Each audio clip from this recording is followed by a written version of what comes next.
Chào mừng các bạn đã quay trở lại với channel YouTube Mọt Game. Cốt truyện Corpse Party Book of Shadows đã đi đến episode 2 Demise. Ở phần trước, chúng ta đã biết đến nhân vật chính của phần này là Mayu, một cô bé dễ thương với lòng thương người vô bờ bến. Nhưng cũng với chính lòng trắc ẩn ấy mà cô bé đã có cái kết thê thảm ở Corpse Party. Liệu trong phần thứ 2 ở Xin Chủ Đường, số phận của Mayu có tốt đẹp hơn không? Hãy cùng với em gái Mọt tiếp tục tìm hiểu chuyện gì đã xảy ra trong episode 2 nhé!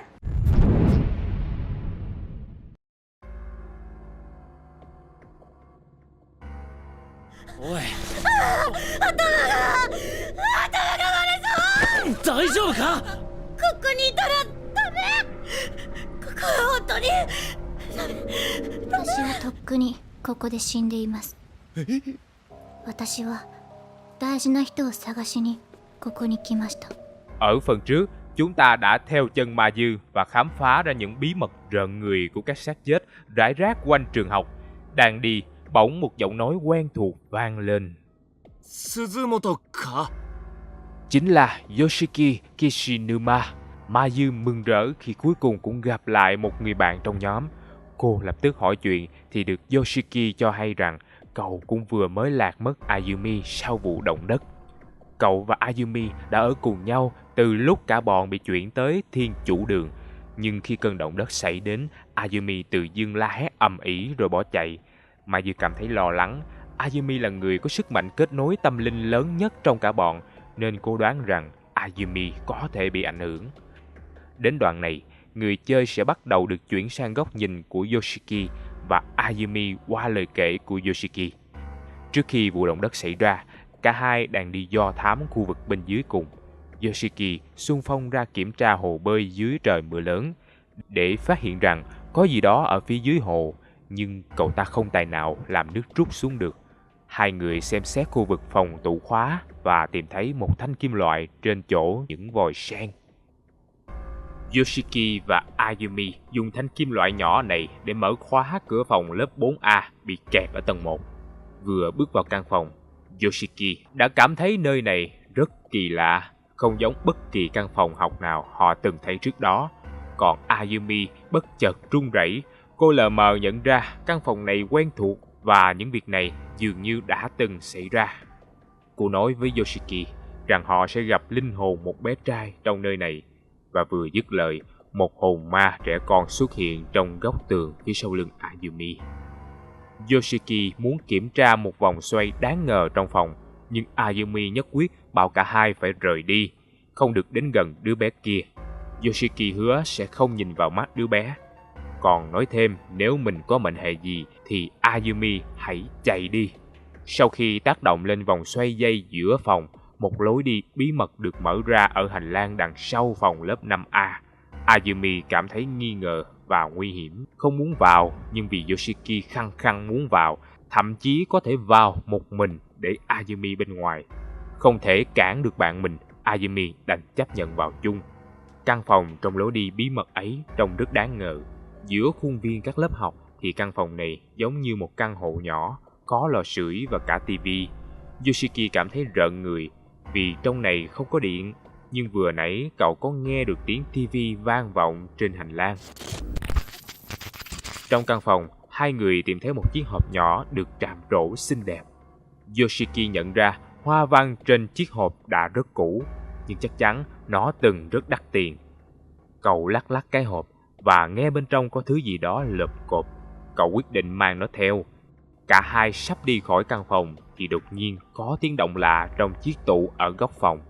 Yoshiki lập tức cảnh giác. Song điều đáng sợ là Ayumi lại tiến đến gần nó. Miệng bắt đầu lầm bầm gì đó và cơ thể run rẩy. Yoshiki cất tiếng hỏi thì cô bé hét lớn lên, nguyền rủa những điều khó hiểu. Ayumi bắt đầu động đầu vào tường liên tục làm Yoshiki phát hoảng. Cậu cố trấn tĩnh Ayumi thì càng khiến cô ta lồng lên và nói những câu tội lỗi khó hiểu. Rõ ràng Ayumi đã bị linh hồn nào đó nhập vào xác. Không có cách nào để trấn tĩnh, Ayumi tiếp tục gào thét rồi chạy khỏi phòng. Yoshiki chết chân tại chỗ vì những điều vừa diễn ra thật quá sức tưởng tượng. Cậu mất một lát mới hoàn hồn và toan đuổi theo, nhưng ngay lúc này một cô gái bí ẩn từ lúc nào đã xuất hiện sau lưng Yoshiki. 霊能者兼物書き兼高校生といったところでしょうか。生前はという注釈付きですけど。 Cô ta là Naho Saenoki, một tác gia trẻ tuổi. Cô tự xưng là hồn ma và cũng bị mắc kẹt tại thiên chủ đường này.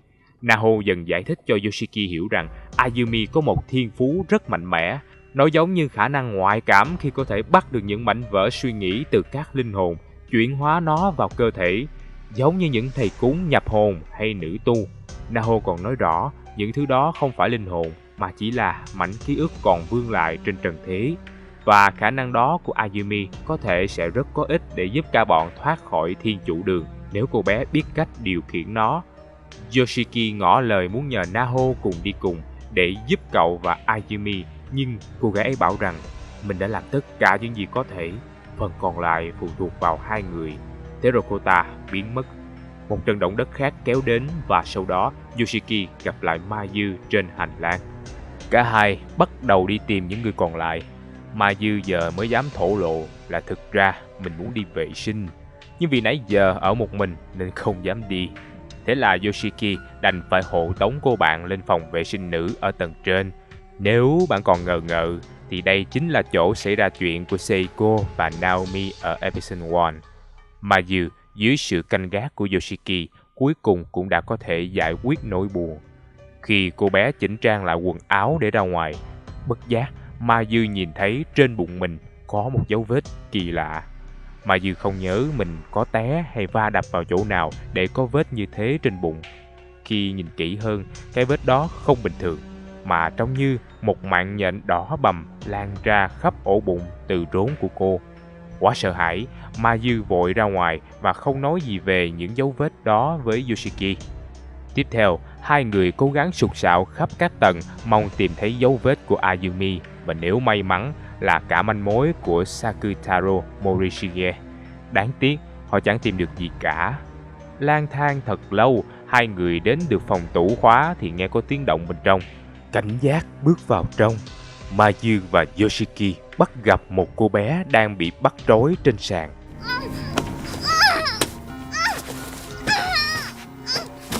Trên chân cô bé có những dấu vết giống hệt như trên bụng của Mayu. Mayu định cởi những sợi dây trói khỏi cô bé, nhưng Yoshiki chặn lại vì nhận ra điều bất thường. Những sợi dây đó kết nối với những vật trong phòng và dẫn đến một cái xô lơ lửng ngay trên đầu cô ta. Nếu cố tháo ra hay vùng vẫy, thứ trong cái xô đó sẽ đổ thẳng xuống cô bé. Mayu lạnh người nhận ra đây chính là âm mưu của kẻ thủ ác, vì cô bé dưới sàn vẫn điên cuồng cựa quậy. Rõ ràng không có chút khái niệm gì về cái bẫy đang giăng ra cho mình. Không thể biết được trong xô đang chứa thứ gì, nhưng cả hai không thể mạo hiểm. Chỉ có hai lựa chọn được đưa ra lúc này là tháo băng cho cô bé hoặc cố tháo cái xô phía trên xuống. Lựa chọn chính xác là tháo băng cho cô bé, vì nếu cô bé liên tục giãy giụa thì chắc chắn cái xô sẽ rơi xuống trước khi ta có thể tháo nó ra. Cô bé rất hoảng loạn nên việc cởi trói cho cô nhóc không hề đơn giản. Mayu đã phải tát cô bé một cái để giúp cô bình tĩnh hơn. Rốt cuộc thì cả hai cũng có thể cứu được nữ sinh tội nghiệp. Cô bé tự giới thiệu mình là Nana Ogasawara, học sinh lớp 7 của trường nữ sinh Musashigawa. Cô cùng bạn mình cũng bị lôi tới đây rồi chia cắt với nhau. Cô không biết ai đã tấn công rồi trói mình ở đó, vì trong lúc đang đi trên hành lang thì bị bịt mắt. Nana cho rằng đó phải là một người đàn ông cao to khỏe mạnh mới có thể dễ dàng bắt cô đi như thế. Mayu nhận ra không chỉ có ma quỷ mới là mối nguy hiểm. Mayu rủ Nana ra bên ngoài để rửa ráy bằng nước mưa. Yoshiki cố ngăn cản, nhưng Mayu vẫn khăng khăng sẽ không sao và kéo Nana ra ngoài. Khi đã ở bên ngoài, Mayu để Nana tự do rửa ráy, còn cô nhìn xung quanh. Mayu lúc này mới thấy bao quanh khu vực trường là một cánh rừng âm u. Chạnh lòng thầm nghĩ, Mayu biết rằng liệu có thoát khỏi ngôi trường thì họ cũng không thể sống sót trong rừng. Cô thầm cầu mong sớm gặp lại Morishige, vì cậu ta chắc chắn sẽ suy nghĩ thấu tận hơn, giúp cả bọn tìm được đường sống. Nana sau khi vệ sinh sạch sẽ thì cùng Mayu trở vào trong. Hai người tâm sự và biết rằng đều là thành viên câu lạc bộ kịch nói của trường. Ma Dư dậm hỏi về vết bầm trên chân Nana, nhưng cô bé cũng không biết vì sao mình lại có nó. Hai người nhanh chóng nhập bọn trở lại với Yoshiki để đi tìm những người khác. Trong lúc đi trên hành lang tầng 1, cả ba nhìn thấy thứ gì đó lấp lánh dưới lỗ hổng trên sàn nhà. Nhìn xuống dưới thì họ phát hiện ra có cả một căn phòng như nhà kho bên dưới. Cách duy nhất để xuống được là phải tìm được dây thừng hay gì đó tương tự. Ma Dư dẫn mọi người quay lại phòng tủ khóa để lượm những mẩu băng vải lúc nãy dùng để trói Nana, thắt nó thành dây thừng để có thể trèo xuống lỗ hổng. Ba người bắt đầu tranh luận xem ai sẽ xuống, vì cần có người ở trên giữ dây thừng. Ban đầu Nana xung phong, nhưng rốt cuộc Ma Dư quyết định cô sẽ xuống dưới. Khi xuống được bên dưới, mọi thứ đều tối tăm và có mùi kinh khủng. Mất một lúc Ma Dư mới nhận ra dưới đây đầy rẫy những xác chết. Có những cái đã mục ruỗng, nhưng cũng có những cái xác rất mới. Ma Dư nhận ra một cái xác mới nhất là một nữ sinh với những ngón tay cùng lưỡi đã bị cắt lìa. Ma Dư xem thẻ học sinh của cô gái xấu số thì nhận ra đây chính là một trong những người bạn mà Nana đang tìm kiếm. Quá đau lòng, Ma Dư quyết định sẽ không nói cho Nana biết sự thật này. Thứ lấp lánh mà họ nhìn thấy từ bên trên hóa ra là một lọ chất lỏng nhỏ nằm kế bên thi thể ấy. Ma Dư lấy lọ nước rồi trèo lên. Nana lập tức nhận ra ngay đó là một lọ nước thánh giúp thanh tẩy những năng lượng xấu và đem đến may mắn cho người giữ nó. Vì bạn của cô cũng hay mang theo một lọ như vậy. Nana liền hỏi có khi nào bạn mình đã nằm bên dưới. Nhưng Ma Dư liền chối và bảo rằng có thể đây là của ai khác hoặc bạn của cô làm rơi mà thôi. Yoshiki ban đầu còn cười cợt sự mê tín của các cô nàng, nhưng Nana cho hay đây chính là lọ nước mà Naho Saenoki, hồn ma mà Yoshiki đã gặp lúc ở trong căn phòng bí ẩn nơi Ayumi hóa điên, đã nói về trên TV và được bố của bạn cô trực tiếp xin từ Naho. Yoshiki mới tin nó có năng lực thật sự. Cả ba người tiếp tục đi lên tầng 3. Ở đây xuất hiện 3 đốm lửa ma trời nhất quyết không cho ba người đi qua. Nana gợi ý dùng thử lọ nước thánh nọ để tạt vào chúng. Ma Dư làm theo thì quả nhiên có tác dụng. 3 đốm lửa vặn vẹo la hét. Trước khi biến mất thì lao vào phía Ma Dư. Yoshiki đã trượng nghĩa chạy ra đỡ giùm cho Ma Dư và bị bỏng tay. Nana đòi xem vết thương nhưng Yoshiki không cho. Ma Dư lúc này mới nhớ ra là mình đã làm mất thẻ học sinh. Cái thẻ học sinh cô mang theo là của bộ xương nữ sinh ở gần cửa ra vào. Yoshiki liền xem xét qua chiếc thẻ và cuốn sổ kèm theo nó. Bên trong cuốn sổ nguệch ngoạc những dòng chữ dính máu, mồ hôi và nước mắt.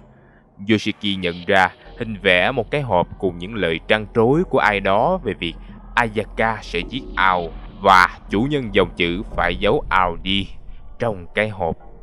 Yoshiki nhận ra cái hộp được vẽ giống hệt với cái hộp mà cậu nhặt được trong căn phòng bí mật lúc trước.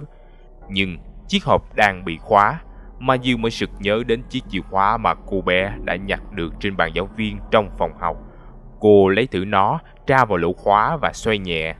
Bất ngờ thay, nắp hộp bật mở và tiếng nhạc vang lên từ bên trong. Orgol? Nandaro? Kita koto ga aru yona. Thì ra, đó là một chiếc hộp nhạc. Ma Dư hát theo giai điệu của hộp nhạc. Yoshiki lấy lại nó và phát hiện bên trong còn có một chiếc chìa khóa nữa.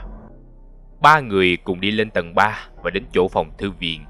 Chiếc chìa khóa vừa tìm thấy mở vừa khít ổ khóa của thư viện. Nhưng cánh cửa vừa mở thì một xác chết đổ ập ra ngoài. Bên trong sách vở bị đào tung chất thành đống. Yoshiki thấy một bóng người bên trong liền mất hết bình tĩnh mà xông vào. Chính là Ayumi đang ở trong thư viện đào bới tìm kiếm thứ gì đó, vẻ mặt hoàn toàn không bình thường. Yoshiki lớn tiếng ra lệnh cho những linh hồn hãy buông tha Ayumi, nhưng chúng chỉ cười cợt và tỏ vẻ không hợp tác. Chúng liên tục nói những điều vô nghĩa về chuyện bị đau đớn, khổ ải tại đây. Sau đó thì hét lên rồi làm Ayumi tự đánh vào đầu như điên như dại. Yoshiki không có cách nào để cản lại khi Ayumi gạt đổ hết mọi thứ xung quanh. Thế rồi đột nhiên cô im lặng, lẩm bẩm về những màu sắc gì đó, gọi Yoshiki là anh trai và đến gần cậu ta. Linh hồn trong người Ayumi nói rằng nó đã bị Hina, tên của cô gái bị chết ở khu cửa ra vào, phong ấn ở đây quá lâu. Nó đang rất đói và nó cắn vào cổ Yoshiki. Ác linh đó thật sự muốn ăn thịt Yoshiki. Nó hút máu và thỏa thuê gặm nhấm thịt cậu ta. Mayu và Nana chạy lại toan gỡ Ayumi ra khỏi người Yoshiki, nhưng cậu ta lại nhìn qua hai người kiên nghị. Cậu đưa tay lên ngăn hai người đến gần và muốn tự xử trí chuyện này. Trước sự ngạc nhiên của cả hai, Yoshiki quay lại và ôm chặt lấy Ayumi. Trong vòng tay ấm áp của Yoshiki, Ayumi dần dần bình tĩnh lại. Cô bé từ từ không còn hung hãn nữa. Đến lúc choàng tỉnh, cô nàng xấu hổ vì đang được Yoshiki ôm nên vội vàng vùng ra. Hana và Mayu chạy đến giải thích tình hình cho Ayumi.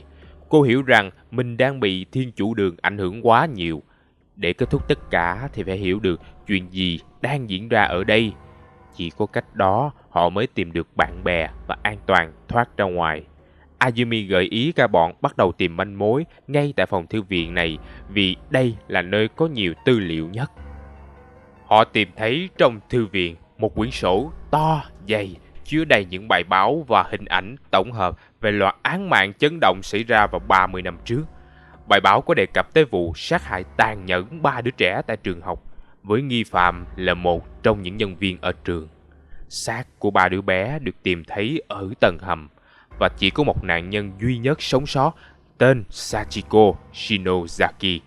Lời khai của cô bé này đã khép lại vụ án và kết thúc cho chuỗi ngày kinh hoàng vì cảnh sát không khai thác được quá nhiều. Còn các vị phụ huynh của những nạn nhân gay gắt lên tiếng về sự an toàn của thiên chủ đường.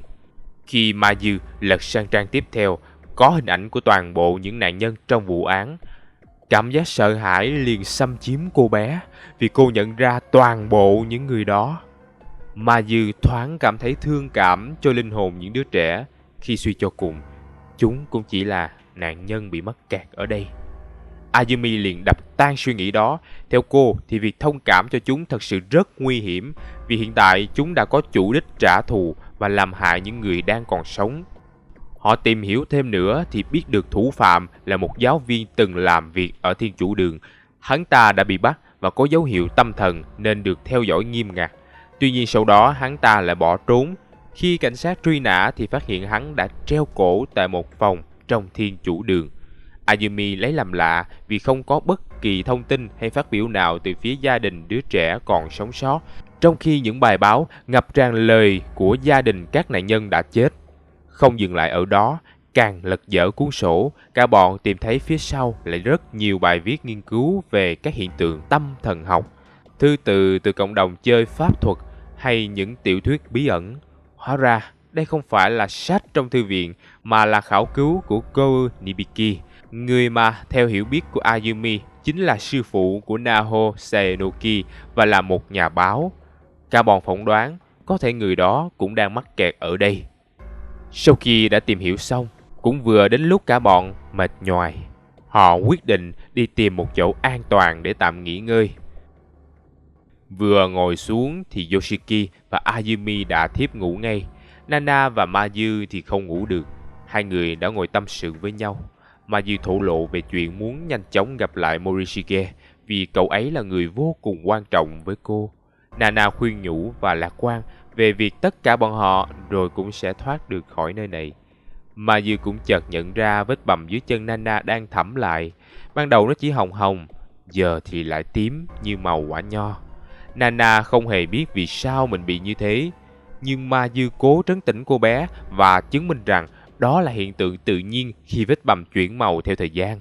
Thế rồi Nana bảo Mayu rằng cô muốn đi ngó nghiêng một chút vì cảm thấy hơi cần phải vào nhà vệ sinh. Mayu lo lắng khi để Nana đi một mình, nhưng cô bé bảo rằng sẽ không sao hết. Khi Nana đi khỏi, Yoshiki chợt tỉnh giấc. Mayu nói với Yoshiki rằng muốn đi theo để coi chừng cho Nana vì lang thang ở đây thật nguy hiểm. Yoshiki cũng tán thành và nhắc Mayu hãy cẩn thận. Mayu đi vào khu phòng vệ sinh nữ để tìm Nana, nhưng tuyệt nhiên không thấy dấu hiệu có ai đang ở đây hết. Đang còn thắc mắc, ngay lập tức một tiếng hét thất thanh của Nana vang vọng làm Ma Dư giật mình. Kinh khủng hơn, ngay sau đó là âm thanh nghe như tiếng ai đó bổ chặt thật nặng nề vào một khối thịt.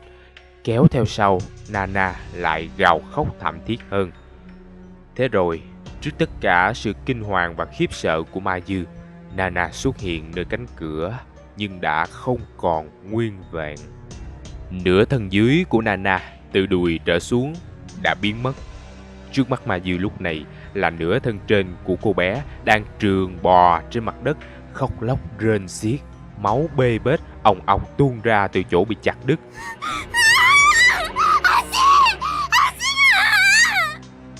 Ma Dư không hề chuẩn bị tinh thần để nhìn thấy cảnh tượng ghê rợn dã man đến như thế. Cô bé ngã phịch xuống, tay chân lẫy bẫy, miệng không thốt nên lời. Nana liên tục cầu xin, hãy cứu lấy mình. Nhưng Ma Dư không biết phải làm gì cho cô bé nữa. Điều đáng sợ hơn, một bóng người đen đúa lù lù ẩn hiện đằng sau Nana, bước ra từ một căn phòng bí mật lúc trước không có ở đó. Gã ta lộ diện, dáng vẻ là của một con người, nhưng bộ dạng vô cùng khủng khiếp.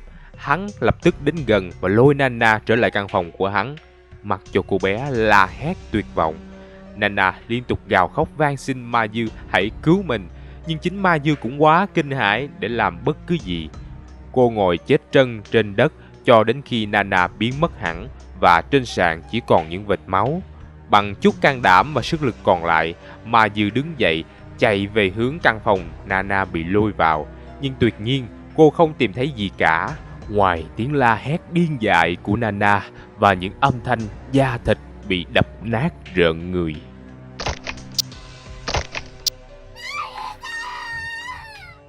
Nhớ lại lời Ayumi nói, nơi này dường như có những sức mạnh ma quái dễ dàng lôi người ta vào một chiều không gian khác trong chớp mắt.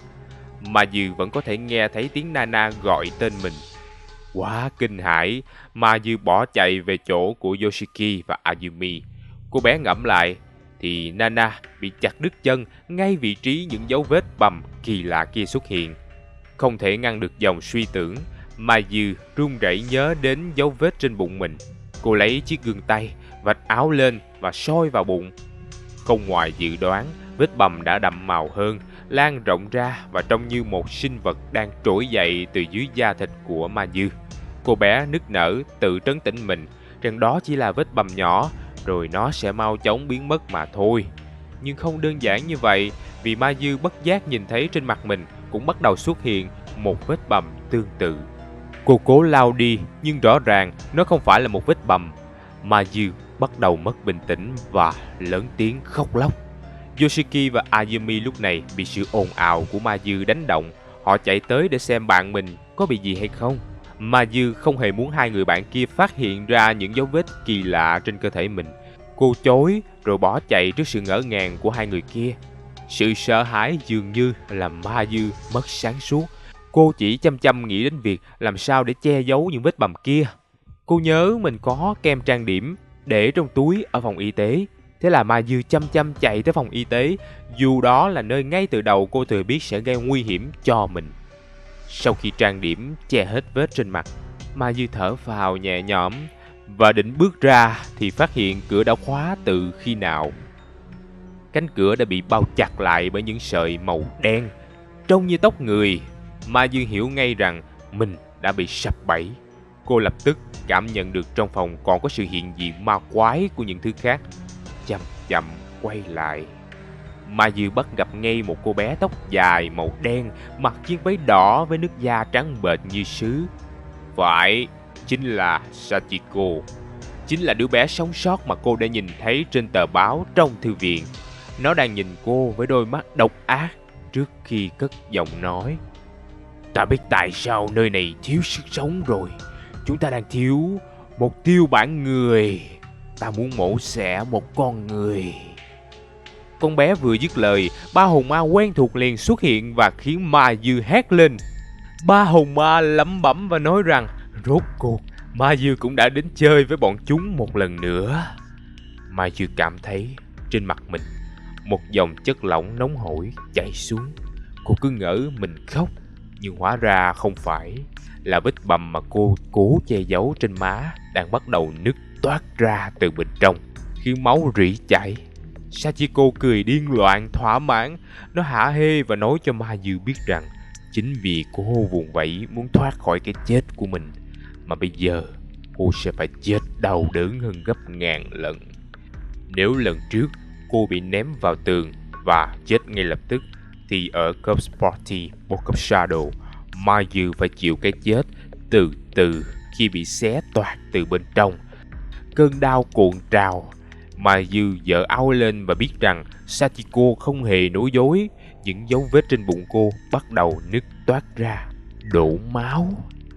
Mayu trong cơn quẫn bách vẫn cố chạy thoát thân, nhưng cả sức lực lẫn sự tỉnh táo cứ rời bỏ cô từ từ.